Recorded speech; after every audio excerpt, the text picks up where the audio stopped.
जय हिंद साथियों, स्वागत है आप सबका आपके अपने YouTube channel study smart IQ में। और मैं हूं आपका दोस्त शेख सलीम और आज मैं फिर आपके लिए लेकर आ चुका हूं SSC GD 2025 एग्जाम के लिए GK GS की क्लास। जैसा कि आप सभी को पता है, जो क्लास है डेली शाम को 7 बजे यहां पर पब्लिश हो जाती है और इसका 27वां दिन है। इससे पहले हम जो है तो 26 दिन की क्लासेस आपके लिए करवा चुके हैं और ये इसकी 27वीं क्लास है। और हम यहाँ पर SSC GD की तैयारी करा रहे हैं GK GS की, और इसमें हम क्वेश्चन भी उसी लेवल के ले रहे हैं जो SSC GD में पिछले प्रीवियस ईयर में पूछे गए हैं और आने वाले एग्जाम में पूछे जा सकते हैं। क्योंकि जो एग्ज़ाम है ये कब से, ये 4 फरवरी से जो है तो 4 फरवरी से जो है तो इसका एग्ज़ाम स्टार्ट है और हमारे पास अब सिर्फ 1 महीना रह गया है, हमारे पास ज़्यादा दिन नहीं है। तो हम आपको उसी लेवल की तैयारी करा रहे हैं ताकि आप जब GD का एग्ज़ाम दें और GK GS का पोर्शन देखें तो उसमें आप बिल्कुल फाड़ कर रख दें, ताकि जो मैं चीज़ें बताता हूँ तो आपके दिमाग में है ना वो बातें घूमें। तो इस तरीके से मैं आपको पढ़ा रहा हूँ। तो चलिए पहला क्वेश्चन लेते हैं। तो अगर वीडियो पसंद आती है तो लाइक करें, शेयर करें, सब्सक्राइब करना ना भूलें। एंड आपके जो रिलेटिव्स हैं, आपके फ्रेंड्स हैं, मित्रगण हैं, जो ग्रुप है फ्रेंड्स का, उनको भी आप ये वीडियो भेज सकते हैं अगर वो SSC GD की तैयारी कर रहे हैं। तो चलिए पहला क्वेश्चन, भगवान महावीर ने मोक्ष कहाँ प्राप्त किया? मोक्ष यानी महापरिनिर्वाण जिसको कहते हैं, यानी इनकी मृत्यु कहाँ हुई थी? तो देखिए हम बात तो करें भगवान महावीर की, जो तो हैं ये 24वें तीर्थंकर है। ठीक है, 24वें तीर्थंकर, जैनों के तीर्थंकर 24वें एंड अंतिम तीर्थंकर हैं, 24वें और अंतिम तीर्थंकर हैं। भगवान महावीर का जो रियल नेम है, बचपन का नाम था वर्धमान। क्या? वर्धमान जो है इनका नाम है।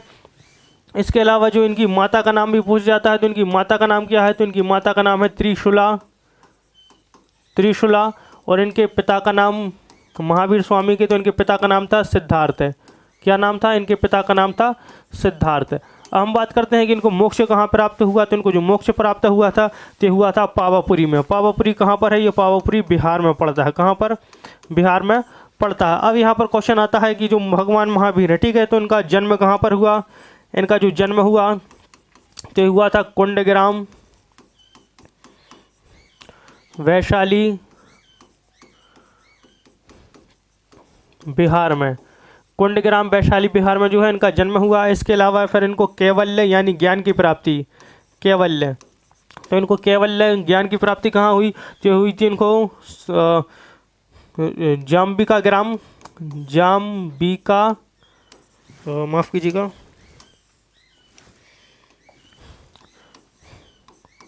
जाम्बिका ग्राम, जो कि कहाँ पर ये पड़ता है? बिहार में। ये भी पड़ता है कहाँ पर? बिहार में पड़ता है। और जो जाम्बिका ग्राम में इनको एक साल वृक्ष था। कौन सा वृक्ष? साल वृक्ष था। साल वृक्ष के नीचे इनको कैवल्य की ज्ञान प्राप्त हुई ऋजुपालिका नदी के किनारे। ऋजुपालिका नदी, तो इस नदी के किनारे जो है तो इनको ज्ञान की प्राप्ति हुई थी, यानी कैवल्य जिसको कहते हैं। फिर हम बात करते हैं कि इन्होंने जो पहला उपदेश दिया, पहला उपदेश इन्होंने कहाँ दिया? तो इन्होंने जो पहला उपदेश दिया था तो इन्होंने दिया था कहाँ पर? तो ये दिया था पावापुरी में, पावापुरी बिहार में। एक पर्वत था, कौन सा? विपुलाचल पहाड़ी जो है पर्वत है, इस पर जो है इन्होंने ज्ञान की इनको पहला उपदेश दिया था। और कितने लोगों को दिया था? तो ये जो इन्होंने 11 लोगों को जो है इन्होंने उपदेश दिया था।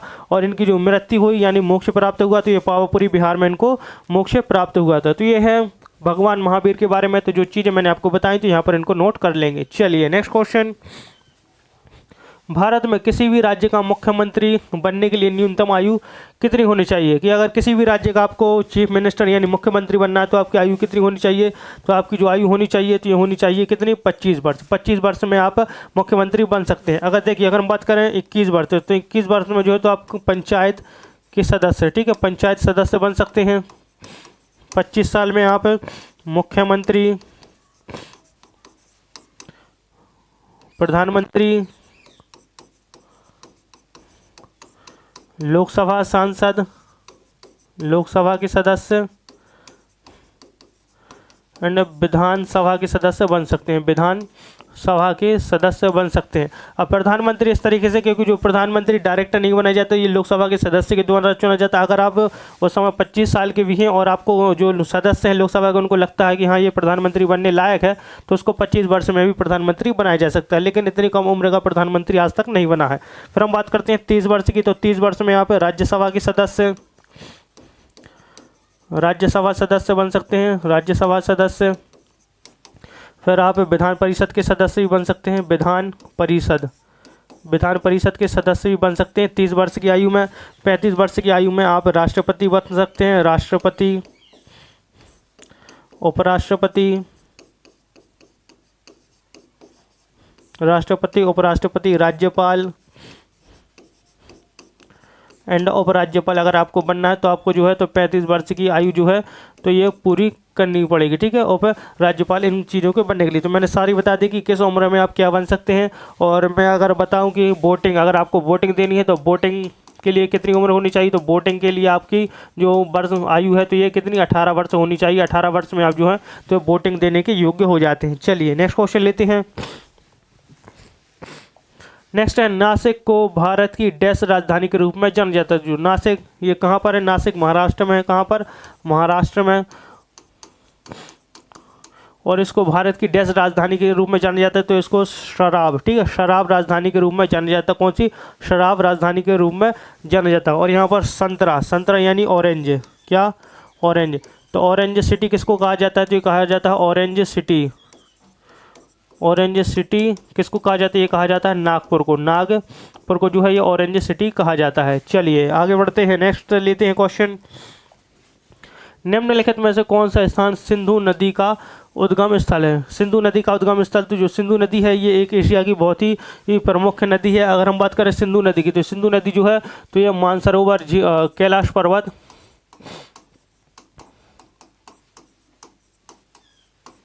मानसरोवर झील,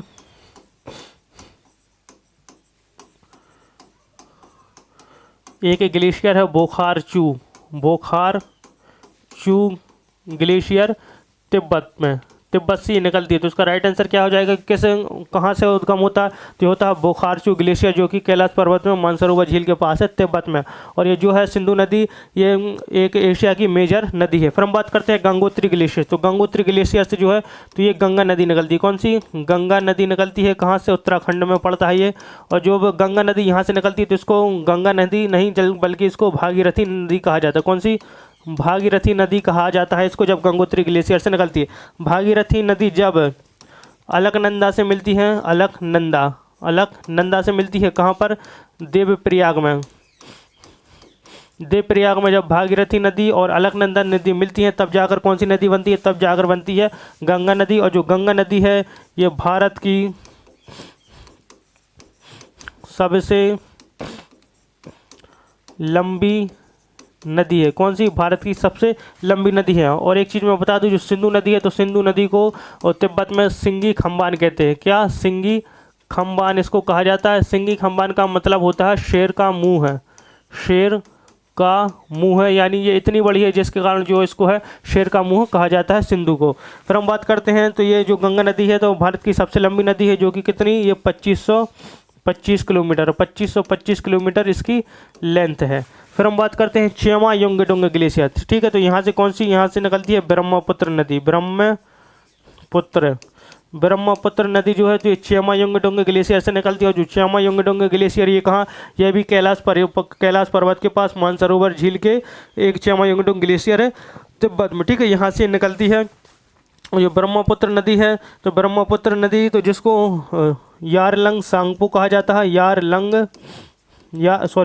सांगपो जो है तो इसको कहाँ पर कहते हैं? तो यारलुंग सांगपो जो कहते हैं तो इसको तिब्बत में यारलुंग सांगपो कहते हैं। फिर इसको दिहांग या सियांग भी कहते हैं, दिहांग या सिहांग। तो इसको कहाँ पर कहा जाता है? तो ये कहा जाता है अरुणाचल प्रदेश में। अरुणाचल प्रदेश में इसको जो है ये दिहांग या सिहांग भी कहा जाता है। फिर हम बात करते हैं जेमू ग्लेशियर, ठीक है। तो जेमू ग्लेशियर है तो जेमू ग्लेशियर से एक निकलती है तीस्ता नदी। कौन सी? तीस्ता नदी जो है ये जेमू ग्लेशियर से निकलती है, जो कि सिक्किम में चोलामू झील के पास में है। चोलामू झील के पास में ये स्थित है जेमू ग्लेशियर, जहाँ से जो है ये तीस्ता नदी निकलती है, ठीक है। तो इन सारी चीज़ों को आप लिख लेंगे। चलिए आगे बढ़ते हैं, नेक्स्ट लेते हैं। स्थानीय सरकार की त्रिस्तरीय प्रणाली में डैश शामिल नहीं है। तो इसमें क्या शामिल नहीं है? तो इसमें जो शामिल नहीं, तो इसमें शामिल नहीं है ग्राम समिति जो है इसमें ये शामिल नहीं है। नेक्स्ट क्वेश्चन, बाल गंगाधर तिलक ने डैश में स्वराज मेरा जन्मसिद्ध अधिकार है का नारा दिया गया था। ठीक है, तो उनका पूरा जो नारा है तो यह स्वराज मेरा जन्मसिद्ध अधिकार है और मैं इसे लेकर रहूँगा, ये दिया था किसने? बाल गंगाधर तिलक ने। तो जो बाल गंगाधर तिलक जिनको हम क्या कहते हैं? इनको हम कहते हैं लोकमान्य तिलक कहते हैं। क्या? लोकमान्य तिलक को इनकी उपाधि दी गई थी लोकमान्य तिलक की। बाल गंगाधर तिलक जो कि गरम दल के नेता थे, गरम दल के नेता, और ये आईएनसी के एक प्रमुख, ठीक है, आईएनसी के प्रमुख नेता थे ये। लेकिन 1907 के सूरत सेशन में, ठीक है, 1907 के सूरत जो अधिवेशन हुआ था, इसमें जो कांग्रेस थी गरम दल और नरम दल दो हिस्सों में टूट गई थी, और जिसमें गरम दल के जो थे तो इसमें बाल गंगाधर तिलक जो है तो ये गरम दल के नेता थे। तो इन्होंने ये नारा कब दिया था? तो इन्होंने जो नारा दिया था तो ये दिया था 1916 में। कब दिया था? 1916 में इन्होंने ये नारा दिया था, स्वराज मेरा जन्मसिद्ध अधिकार है और मैं इसे लेकर रहूँगा। फिर हम बात करते हैं बाल गंगाधर तिलक की। तो इन्होंने 2 पत्रिकाएँ चलवाई, एक थी केसरी एंड मराठा। ये 2 पत्रिकाएं चलवाई। केसरी जो थी तो ये मराठी भाषा में थी, और जो मराठा था तो ये अंग्रेजी भाषा में था। अंग्रेजी भाषा में ये था, किस? अंग्रेजी भाषा में था मराठा। फिर हम बात करते हैं इन्होंने कुछ किताबें भी लिखी। तो एक किताब है the architect home in Vedas, ये किताब लिखी। इसके अलावा इन्होंने गीता रहस्य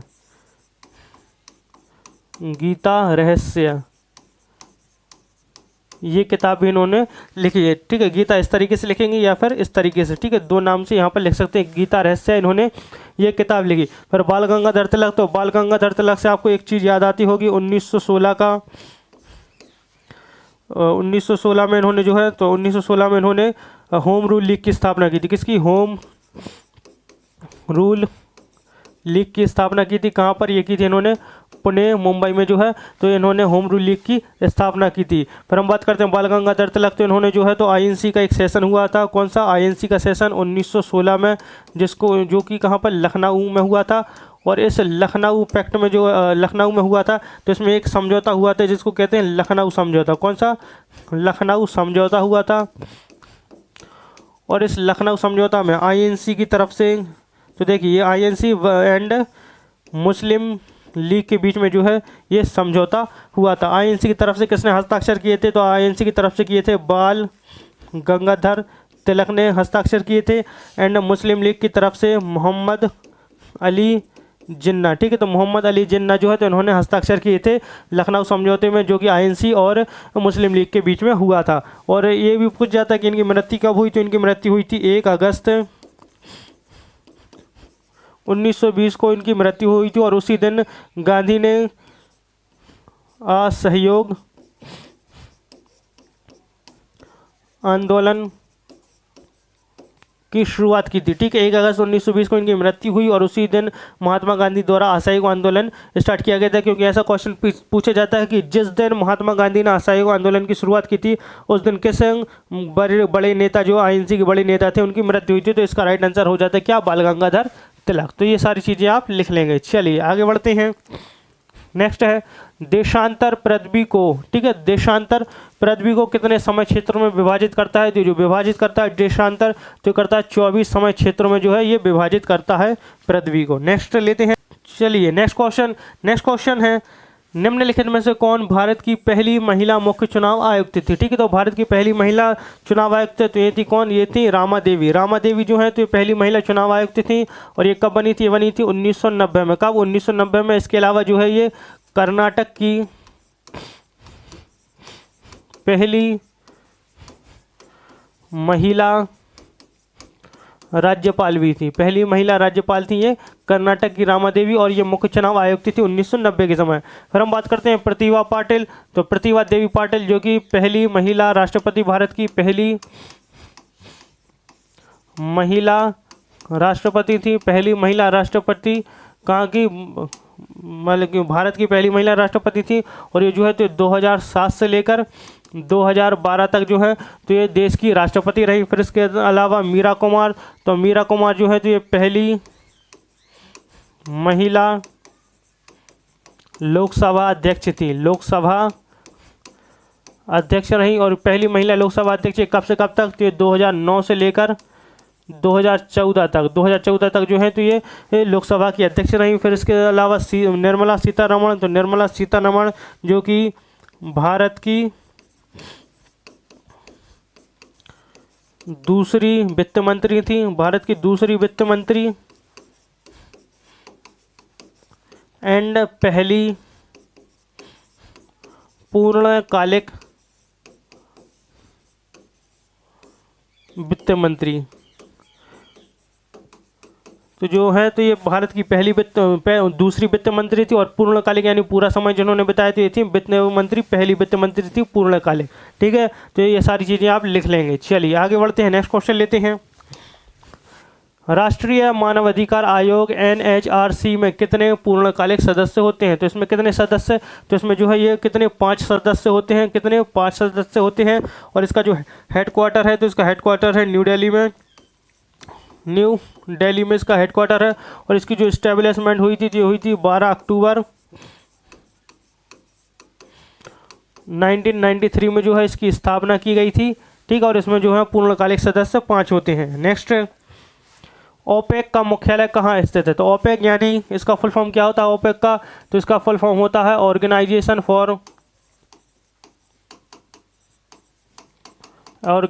ऑफ पेट्रोलियम एक्सपोर्टिंग कंट्रीज। और इसका जो हेडक्वार्टर, तो हेडक्वार्टर कहाँ है? तो इसका जो हेडक्वार्टर है ये कहाँ पर? वियना ऑस्ट्रिया में। कहाँ पर? वियना ऑस्ट्रिया में जो है इसका हेडक्वार्टर है। अब ये भी पूछा जाता है जो ओपेक है, ठीक है, तो इसका मुख्यालय वियना ऑस्ट्रिया में, इसका फुल फॉर्म बता दिया। इसकी जो एस्टेब्लिशमेंट हुई थी कब? ये हुई थी 1960 में। कब? 1960 में हुई थी। कहाँ पर? बगदाद इराक में। बगदाद इराक में जो है ये इसकी स्थापना हुई थी। और इसका जो पहला हेडक्वार्टर था तो ये कहाँ था? तो ये था जेनेवा में। कहाँ पर? Geneva Switzerland. ठीक है, जेनेवा स्विट्जरलैंड। जेनेवा स्विट्जरलैंड में जो है तो इसका हेडक्वार्टर था। फिर 1965 में 1965 में जो इसका हेडक्वार्टर है तो ये शिफ्ट किया गया। कहाँ पर ये शिफ्ट हुआ? तो ये शिफ्ट हुआ था कहाँ पर? तो ये हुआ था वियना ऑस्ट्रिया में 1965 में। ठीक है, तो ये याद रखेंगे। चलिए आगे बढ़ते हैं। नेक्स्ट,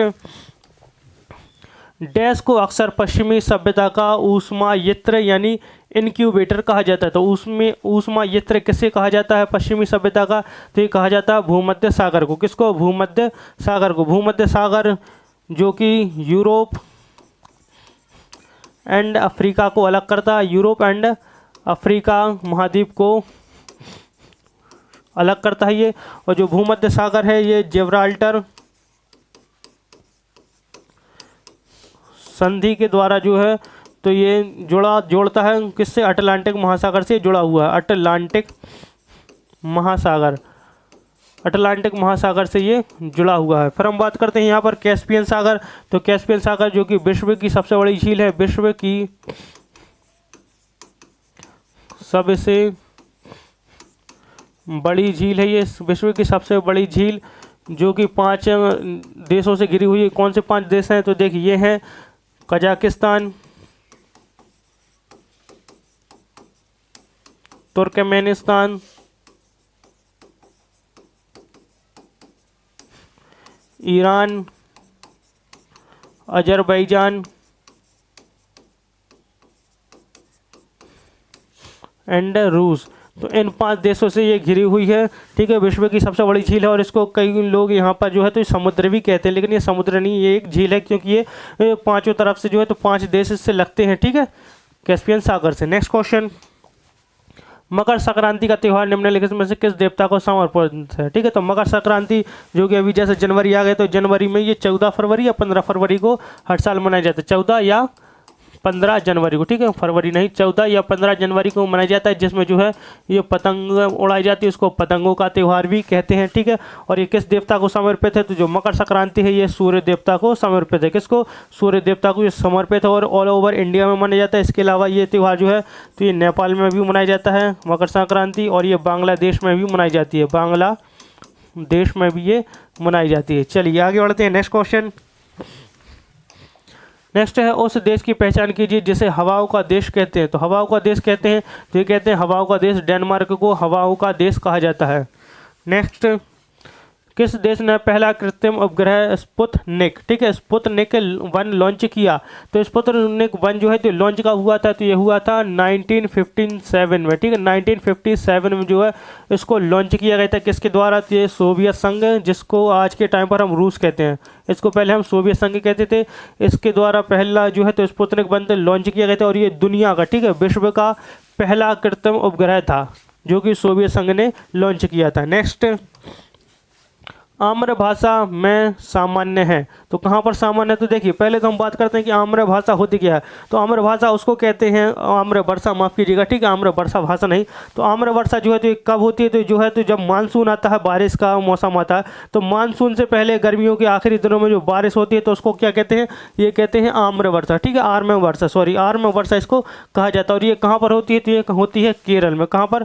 केरल में। इसके अलावा ये कर्नाटक में भी होती है, ठीक, कहाँ पर? कर्नाटक में। और ये मैं बता दूं कि जो है तो ये बहुत सी जगहों पर होती है, जैसे मध्य प्रदेश में भी ये होती है, महाराष्ट्र में भी ये होती है, ठीक है, आर्म भाषा जिसको कहते हैं, क्योंकि ये गर्मियों के लास्ट में होती है, बसंत के बाद। चलिए नेक्स्ट क्वेश्चन लेते हैं। 2011 की जनगणना के अनुसार भारत में पुरुष साक्षरता दर डैश है। तो कितनी है पुरुष साक्षरता दर? अगर हम बात करें पुरुष साक्षरता दर, तो पुरुष साक्षरता दर जो थी तो ये थी 84.14% 2011 की जनगणना के अनुसार, ठीक है। ये तो है पुरुषों की साक्षरता दर। अगर महिलाओं की बात करते हैं, किसकी? महिलाओं। तो महिलाओं की जो साक्षरता दर है 2011 के अनुसार तो ये 74.46%।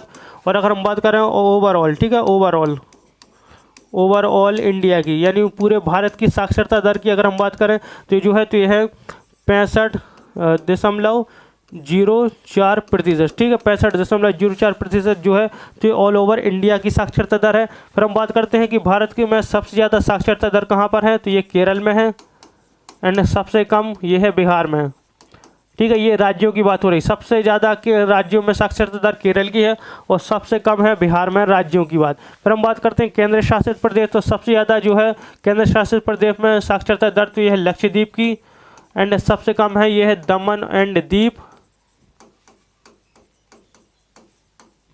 एंड दादर और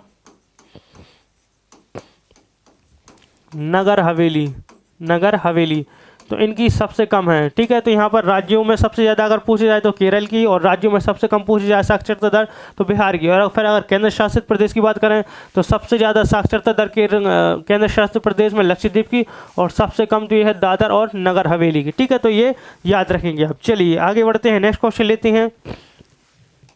नेक्स्ट है सिंधु घाटी सभ्यता किस युग की सभ्यता है? तो सिंधु घाटी सभ्यता, ठीक है, तो ये किस युग की है? ये जो है तो ये कांस्य युग की सभ्यता, ठीक है, कांस्य युग की। और ये पूछ जाता है कि सिंधु घाटी, जिसको हम हड़प्पा सभ्यता भी कहते हैं, क्या? हड़प्पा सभ्यता भी कहते हैं, क्योंकि इसमें जो पहला खोजा गया स्थल था, तो सबसे पहले खोजा गया था कौन सा? ये खोजा गया था हड़प्पा, इसको इसलिए हड़प्पा सभ्यता भी कहते हैं। और जो हड़प्पा है ये कब खोजा गया था?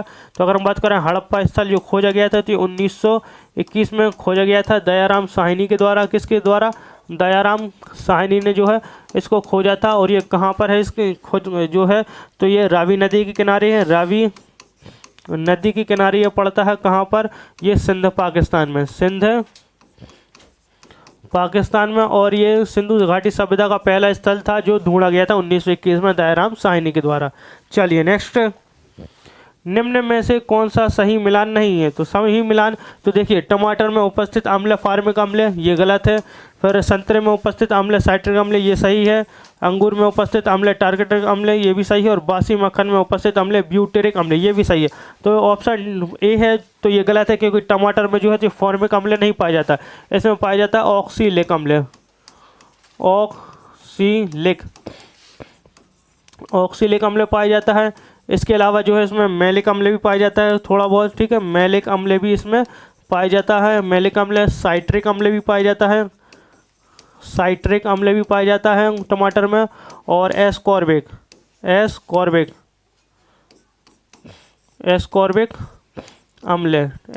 अम्ल भी ये पाया जाता है, ठीक है। तो फॉर्मिक अम्ल नहीं पाया जाता है टमाटर में। चलिए नेक्स्ट लेते हैं, आगे बढ़ते हैं। नेक्स्ट है श्री मंदिर परिक्रमा परियोजना का उद्देश्य किस मंदिर में सुधार करना है। ठीक है, तो श्री मंदिर परिक्रमा परियोजना का उद्देश्य किस मंदिर में सुधार करना है, तो यह है पुरी जगन्नाथ मंदिर में जो है जो सुधार करना है। अगर हम बात करें पुरी जगन्नाथ मंदिर, तो ये पुरी उड़ीसा में स्थित है। कहाँ पर? पुरी उड़ीसा में ये स्थित है। और इसको जो बनवाया था, तो ये बनवाया था अनंत बर्मन चोडगंग देव ने जो है इसको बनवाया था। और ये कब बनवाया था इन्होंने? 12वीं शताब्दी के टाइम पर। ठीक है, 12वीं शताब्दी के टाइम पर जो है तो इसका निर्माण हुआ था जगन्नाथ मंदिर का, और ये जगन्नाथ भगवान का ये मंदिर है। नेक्स्ट क्वेश्चन, भारतीय संविधान के निम्नलिखित में से कौन से अनुच्छेद राज्य कार्यपालिका से संबंधित है। तो राज्य कार्यपालिका से कौन से अनुच्छेद संबंधित हैं, तो संबंधित अनुच्छेद 153 से 167 तक जो है तो भारत के संविधान में ये अनुच्छेद राज्य कार्यपालिका से संबंधित है। किससे? राज्यपालिका से। तो ये थे हमारे आज के क्वेश्चन एसएससी जीडी 2025 एग्जाम के लिए। आई होप आपको हमारी ये वीडियो पसंद आई हो, और हम आपके लिए लगातार ऐसी वीडियो लेकर आते रहेंगे।